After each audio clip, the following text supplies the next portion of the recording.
Olá, tudo bem?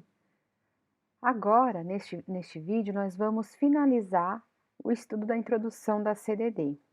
Esta é a sexta parte e eu também estou considerando que vocês viram o vídeo sobre os zeros da CDD. Bem, neste vídeo nós vamos falar sobre a questão das notas e algumas outras informações relativas também às notas e ao próprio uso da CDD. As notas, gente, são fundamentais na CDD. Tá? Elas, como é dito na introdução, fornecem a informação que não é óbvia na notação hierárquica ou no cabeçalho a respeito da ordem, da estrutura, subordinação e outros assuntos. Isso significa que eu sempre tenho que ir no esquema de assuntos principais, volumes 2 e 3, para conferir se o assunto que eu vou escolher para ser da minha anotação não precisa de algum ajuste, não requer o uso de alguma outra parte da CDD, ou se ele pode usar tabela auxiliar em conjunto. Enfim, é fundamental eu olhar essas notas. Essas notas, elas podem se relacionar a um número, não uma anotação, a um conjunto de números, lembrem da força hierárquica, né, que nós comentamos, e elas podem aparecer tanto no início de cada tabela especial, de cada classe, como ir aparecendo ao longo dela, tá? Então, existem notas que vão ser realmente específicas para aquela anotação e outras que, a partir do momento que ela é colocada, ela vai se referir a todas as notações abaixo daquela. A gente fala em funções e tipos de nota, né? Basicamente, nós temos 5 funções, ou 4 e mais algumas outras notas, né? E os tipos que foram exaustivamente elencados na introdução que vocês leram. E né, eu vou apresentar aqui uma tentativa de sistematização desses tipos e funções, tá? E vou destacar uma questão que é referente à força hierárquica. Então, vamos lá. O primeiro grupo, que é chamado de grupo A, tem a função de descrever o que se encontra na classe nas suas subdivisões. Eu coloco, é um tipo de nota que vai ser influenciado pela força hierárquica? Sim. Quais são essas notas? Notas de definição, notas de escopo, notas de construção da notação, o classifique aqui, as notas de cabeçalhos anteriores e notas de variações de nomes. Essas notas, pessoal, é só vocês consultarem na CDD, lá na introdução, para saber exatamente o que elas são, tá? E ao fazer os exercícios na semana que vem, acredito que vocês vão conseguir dimensionar a implicação dessas notas. O segundo grupo, chamado de grupo B, tem por função identificar tópicos em espera, isto é, tópicos com literatura insuficiente, que ainda não ganharam uma anotação no esquema, tá? São as notas de inclusão. Significa que pode ser que no futuro, numa nova edição, esse número mude, tá? Tem força hierárquica? Não. Então, costumo dizer que a gente não vai se preocupar muito com isso, tá?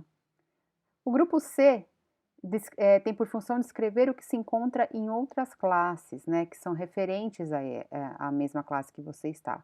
Tem influência da força hierárquica? Sim. Quais são as notas? Quais são os tipos? Classifique em outro local, referências ver e referências ver também. Tá? Então, essas daqui também vocês devem estar bem atentos, porque vai influenciar não só na anotação onde ela é descrita, onde a nota está descrita, mas todas as notações abaixo dela. E como que eu sei se meu número tem uma influência? Eu olho para o meu número, eu tenho que subir na hierarquia para ver se tem alguma nota nas hierarquias acima, para ver se ela se aplica à minha anotação escolhida também. O quarto grupo é o grupo D, explicar mudanças nos esquemas e tabelas, né? Não tem força hierárquica, e são que tipos de nota? Notas de revisão, notas de descontinuação, notas de continuação, notas de relocação, notas de autorização, notas de desaprovação e notas de não use, tá? Também são bem simples, né? Vamos falar assim, vai ser continuado esse número, foi descontinuado, né? Não use, é muito simples, né? Diferentemente do A, o A ele é enfático, ele diz assim, classifique aqui, class here, e vocês já vão saber que tem uma implicação maior aí, tá? Class, no grupo C, class elsewhere, classifique em outro local, tá? Por fim, existe um outro tipo de nota que não chega a formar um grupo, né? Mas porque também não tem força hierárquica, mas são notas que estão ligadas à construção de notação, de uma outra maneira, à ordem de citação, ao próprio uso do manual, e aí a gente recomenda que cada caso seja considerado um a um, não são tão comuns, e vocês vão ver que também não tem muita implicação da questão da força hierárquica. Lembrando que a CDD conta com outros tipos de indicação, né, além das notas, que são os números entre parênteses, né, que podem fornecer as alternativas ao número que você está utilizando. A notação que pode ser utilizada é sempre aquela que está sem parênteses, sem nenhum tipo de marcação, né. Existem também números entre colchetes, para só te lembrar que alguns tópicos que existiam foram ou realocados ou extintos, para explicar que serão introduzidos a novos números, e a notação que também não pode ser utilizada. Então, quer dizer, se o número que você encontrou está entre colchetes ou entre parênteses, você não vai usar, tá? Não vai poder aplicar neste momento. Temos também um manual que é importante saber, consultar, enfim, que vai, em geral, remeter a situações mais complexas. E quando costuma haver confusão, né, a gente escreve para o comitê vê que isso é uma coisa genérica, ele inclui uma recomendação no manual e bota no esquema uma nota de ver manual, tá? E aí basta seguir as indicações. É bastante incomum esse tipo de uso. Aí nós temos a questão do uso da classificação restrita e classificação genérica como uma recomendação, não é nada obrigatório, tá? E o que seriam essas classificações restritas e genéricas?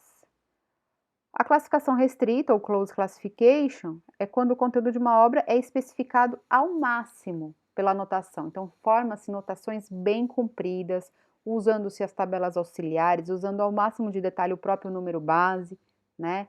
Então, por exemplo, uma obra sobre cozinha francesa teria por número 6415944, onde eu tenho não só o número base, como também a aplicação da tabela 2 de lugar, com 44 França.